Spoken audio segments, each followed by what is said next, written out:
Ever since its first publication in 1800 and something, Mark Twain's The Adventures of Huckleberry Finn has been mired in controversy. Publisher New South Books is attempting to get the book back in schools and libraries by publishing a new version. In it, the word N-word is replaced by the word slave. The editor's reasoning behind this change is that the word N-word makes people feel uncomfortable, and that most high school teachers and even some college professors lack the skills necessary to teach the historical context in which the book was written, and to explain irony and how Twain was using it to make his satiric point against racism and slavery. And we think this editor has a point. It is a difficult book to teach. And I'm sure we can all agree that an educational environment is the last place we should be talking about, let alone teaching difficult subjects. In fact, we think the new version of Huck Finn doesn't go far enough. Replacing the word N-word with the word slave still makes us uncomfortable. Slavery was an ugly part of American history. And like the Holocaust, we can't even be sure it really happened. But we have a black president now. We live in a post-racial society. And white people everywhere are having tea parties to celebrate that fact. Do we even need to be talking about race anymore? We say no. Which is why we're developing our own version of The Adventures of Huckleberry Finn, where race doesn't even come up. In it, we're replacing the word N-word with the word robot. So N-word Jim is now Robot Jim. We still get all of Twain's themes about slavery, freedom, and all that stuff. Without having to confront the uncomfortable and frankly inconvenient facts about our nation's past. And honestly, kids are going to be more excited by a book about a boy and his robot than a boy in racism. Everybody wins. Especially the robots. So what are we actually going to do? Well, we're not just going to do a word search for the word N-word and replace it with the word robot. We're not? Well, yes we are. But that's not all we're going to do.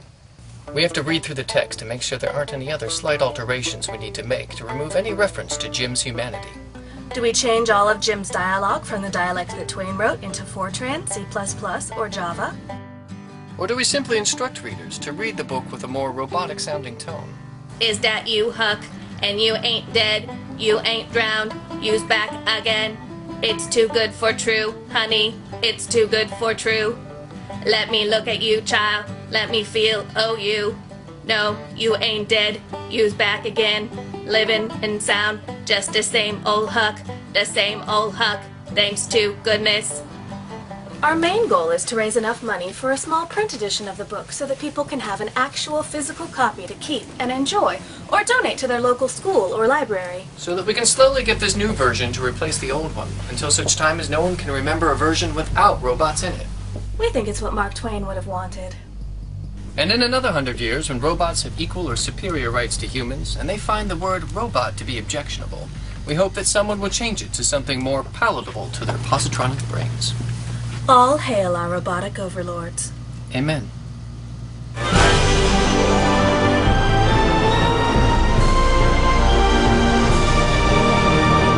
I'm Joe Lockhart. I'm speaking today with Professor Jim Blasingame, and we're going to talk about book censorship, book challenges, and particularly how they relate to reading matter for youth and those who aren't so young. Jim, could you tell me some of your experiences in terms of school book challenges? I believe you were an expert witness. I was a high school teacher for 20 years, and now as a professor of English education, I do get called upon to make the case for books or help inform people. I guess my first experience of this goes back to when I was a little boy and the musical The Music Man came out. And the Ladies Auxiliary accused Marion the Librarian of using, quote, dirty books, Chaucer, Balzac, Rabelais. And I didn't understand, but now I do, because it seems the civic duty of some well-meaning community members to police what the kids are reading and try to, well, I hate to say it, but I think it's true, control what they're thinking by promoting some ideas and the books that have those ideas and attempting to prevent young people from reading certain other books perhaps to prevent those ideas. I recently went to the Kentucky Council of Teachers of English to defend a young woman, and she's only in her third year of teaching, whose lesson plans are immaculate. Oh my gosh, she is up on every instructional strategy, reader response, writing workshop. She's just a marvelous teacher. But she was integrating into her English language arts books, into her English language arts class, some modern young adult novels, including Twisted by Laurie Hall Sanderson, Deadline by Chris Crutcher. Now, these are books who have probably won 30 or 40 awards apiece from the American Library Association, from the New York Public Library, from you just name it. National Book Award finalists, these two are. But locally at this community, and I'll say who it is because it's a matter of record, Montgomery County, Kentucky, a parent group had challenged the use of these books, and the school had kicked in their policy, which was for a book challenge committee comprised of parents and teachers to read the books, review the Supreme Court precedents on school curriculum, and make a judgment to pass on to the superintendent, which they did, saying, these are good books. These are great books. We'd like our kids to read these books. We believe that reading and writing about these books would engage kids in important issues and ideas that are relevant in their lives, and probably get them reading and writing very authentically. So they advised keeping these books, but the superintendent yielded to what I have been told was right-wing religious conservative pressure in the community, and yanked the books from the curriculum unilaterally. Now, while I was there visiting with this teacher who has since resigned, she was in her third year in Kentucky. They have a 3-year no tenure law, which means that you can be fired in your first 3 years of teaching with no case having to be built against you. You just, boom, you're gone. And a couple of things happened right after the convention that were unfortunate in her district. They were obviously trying to get rid of her, and she resigned. Now, the good news is she was hired right away because her situation had become so public that progressive, educated school administrators around the state wanted her, and so she was hired right away. But one of the things that I found out about that community is they literally burned books there. In fact, they did a Harry Potter bonfire. Oh my! One night. So anything in that community and a lot of other communities, anything with sorcery or wizardry or paranormal, or definitely gender, sexual identity issues, right off the bat, those books are challenged. What have you discovered is the role of such parents groups in outside of Kentucky and other communities? Well, boy, there was a time, when I started teaching in 1976, and through my first probably 25 years or so, this was very rare. But it seems to, within the last 10 years, to have blossomed again. I mean, it's like Joe McCarthy is back or something. I mean, you can go back in time and see a progression of this. You go back to 1926, I think it was, and the Los Angeles Public Libraries banned all of Edgar Rice Burroughs' Tarzan books because Jane and Tarzan were living together in sin. They were not a married couple. My personal experience, since I have come here, I've been involved in a book challenge in the Roosevelt district of Chris Crutcher's Running Loose, which was a book I taught as a high school teacher. In fact, it was a book that saved me with the class of remedial readers. I was not finding anything that they would want to read and write and talk about, until I pulled out a box of Running Loose, and all of a sudden these kids were readers. And they said, "Is there another book by this guy, Chris Crutcher?" Well, yeah, there's about 30.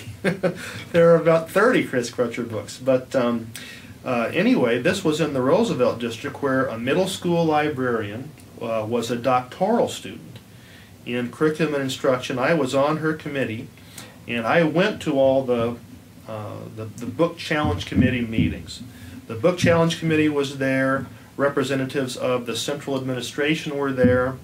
Our librarian was there, and the parent who challenged the book was there. And I think that he was changing his mind as he heard more and more, but couldn't find a graceful way out of it. The people on the book challenge committee, again, parents and librarians, said, "Wow, I had never read this book. I'm giving it to my kids. I want my teenagers to read this book because it addresses all the issues that a young person addresses when they move from being a child to being an adult, and I like the way Chris Crutcher addresses them." Well, the parent in a previous meeting had said, "Well, there's this scene right here where this happens." And the book challenge committee would say, "Yeah, but did you read on and see what happens next?" Because he had said, "Well, I read this page and they're going up to the cabin to have sex." Well, yes, but in the next chapter they arrive at the cabin and they decide not to have sex because they're not ready. And it turned out there were about 5 incidents in the book where he had read a page but not read on. He hadn't actually read the book. So he reached the point where he said, "Well, I don't want it banned from the library. I just want it in a special section where the kids won't know that it's there, and they have to get parent permission."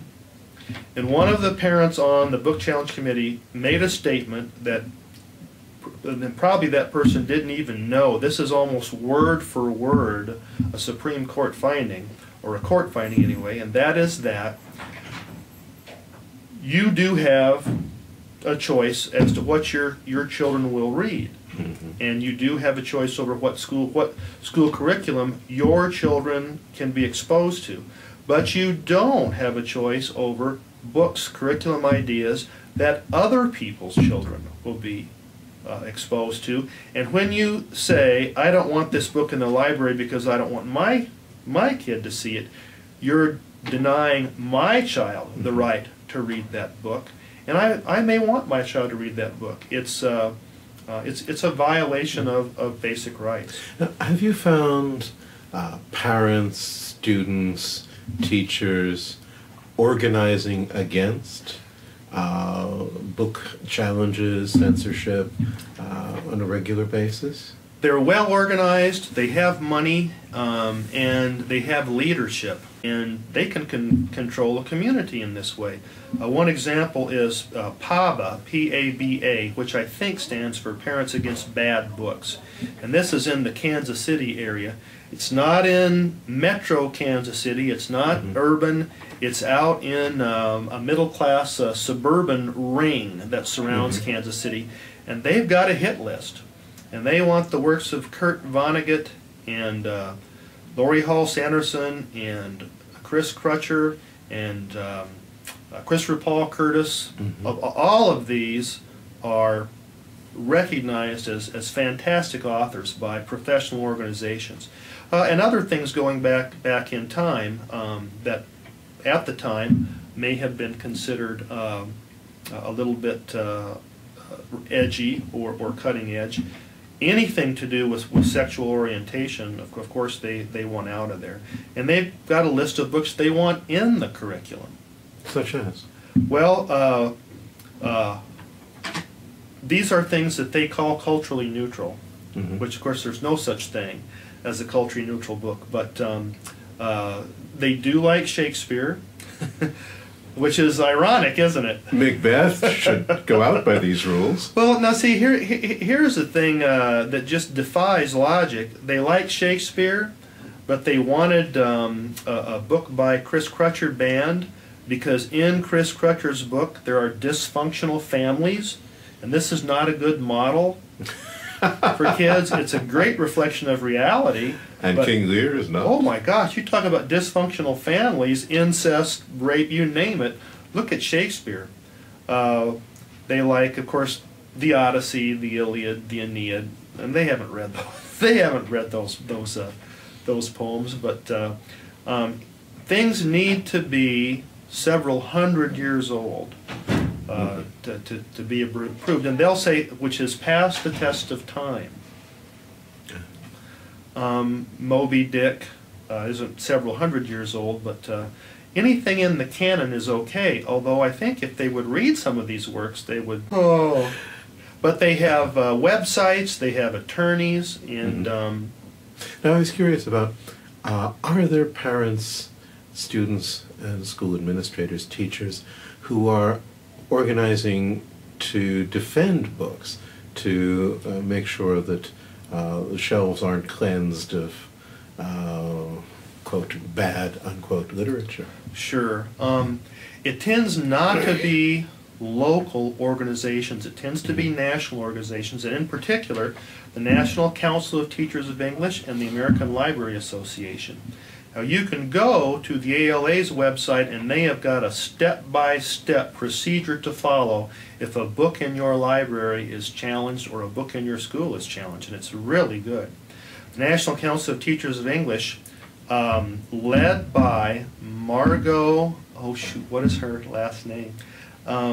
She's at Miami of Ohio University, and they have a library of rationales for teaching books, and these are books which have been challenged. Mm-hmm. So, for example, a community challenges Huckleberry Finn.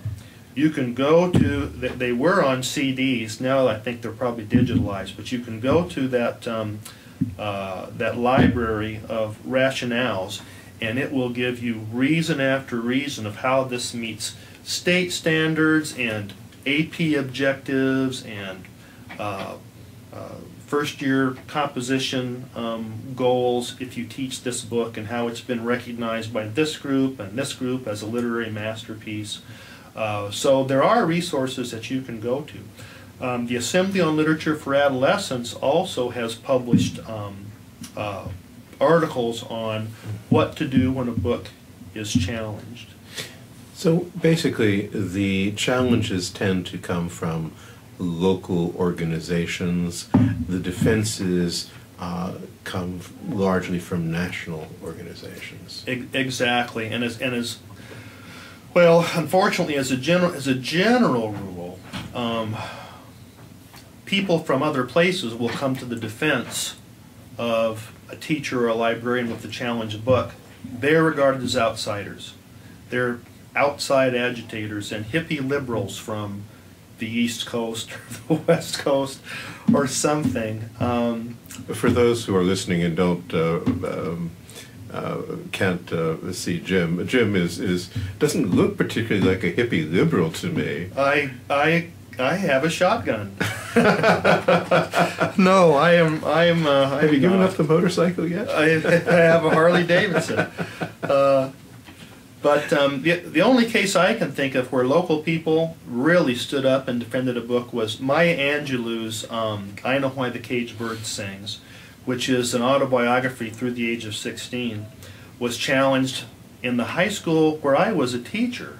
It was after I had left that this happened, but a group of... This was in Kansas? And this is in Iowa, in Des Moines, Iowa. Mm-hmm. A group of Italian grandfathers were playing cards at Stemma d'Italia in Columbus Park, which is the Italian neighborhood of Des Moines, which is neither here nor there. But a granddaughter had left her stack of books there, and this is in the church basement of St. Anthony's Catholic Church. And Dowling, Bishop Dowling, or Dowling Catholic is a Catholic school, and somebody started just thumbing through this book, and whoa! They came to a rape scene. Well, this book is terrible. They teach this dirty stuff to our kids in Catholic school.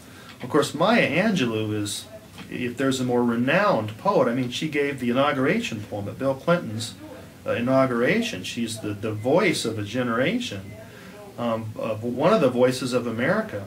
But they didn't know that. They just saw this description of a erect male penis. So this book is bad. So they took this before the school board, and the high school principal said, "Okay, we'll take this through our book challenge procedure." And in the end, they said, this book will not come out of the library. It will not come out of the curriculum. Anyone who objects can be given an alternate reading, but this is very good literature, highly respected, and it won't be leaving the school grounds. And Sister Jude, the superintendent, nuns are great because in their minds they're not beholden to anybody but one person, and they won't be seeing him for a long time. Oh, Sister Jude said, "Ain't removing no, I know why the cage bird sings," from this Catholic school district. And she is what, Sisters of the Blessed Virgin Mary, I think. Mm-hmm. And they're a pretty progressive group. Now, the text we're reading in this course is Adventures of Huckleberry Finn. Oh boy. And You're letting your kids read that? You're letting your students I'm requiring it. read that? Moreover, they have to write a paper. And one of the things we're tracing here is how this text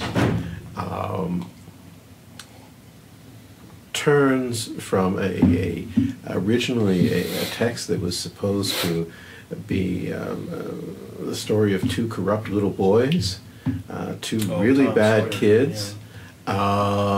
And it was to be banned from the Hartford Public Library, for example, in the year of its publication for that reason, into a case today where it's because there's a bad word in the text, and this is now the cause for its banning.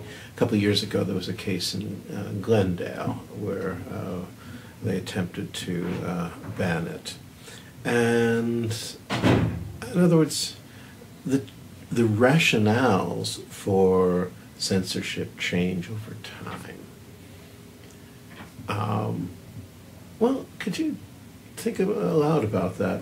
Sure.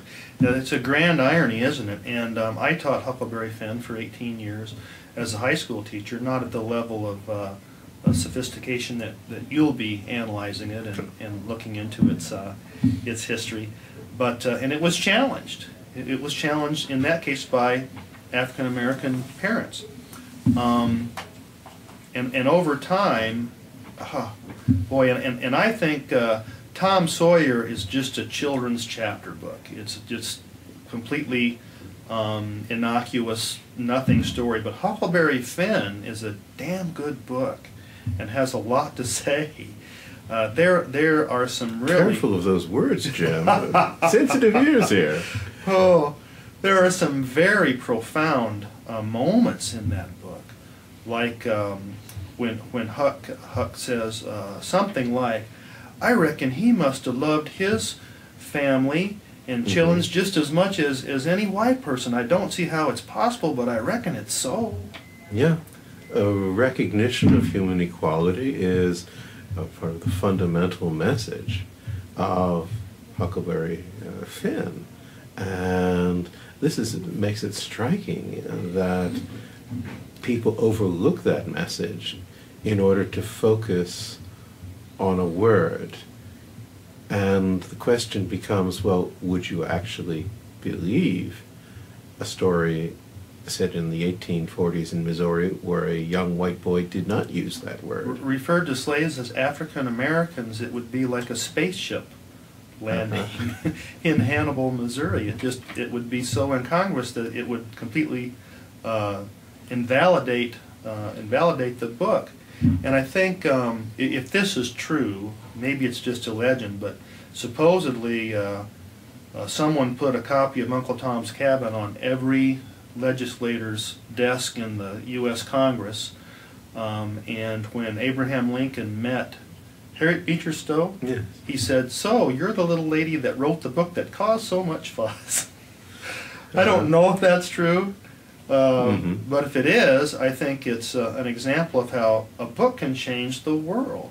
And Huckleberry Finn, wow, the fact that we still read it, even though the language is a bit hard to follow for example, high school kids in 2010, the fact that we still read it shows that the ideas in this book, this was a landmark work, and to understand the history of our country and the relationships among peoples in our country, you need to read this book.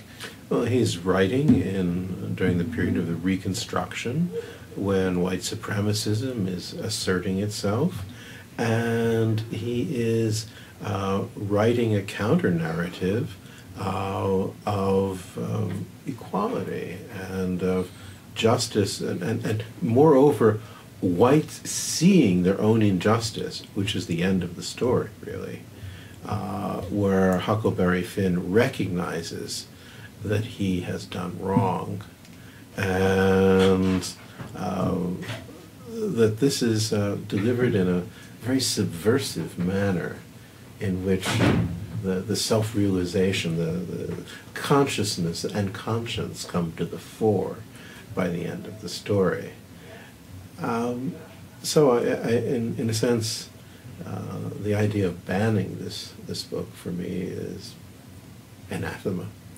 Oh, it's just a shame, and obviously, the N-word is offensive, but without that word, the book can't really make its important points. I mean, in addition to the fact that it just doesn't work to use any other word.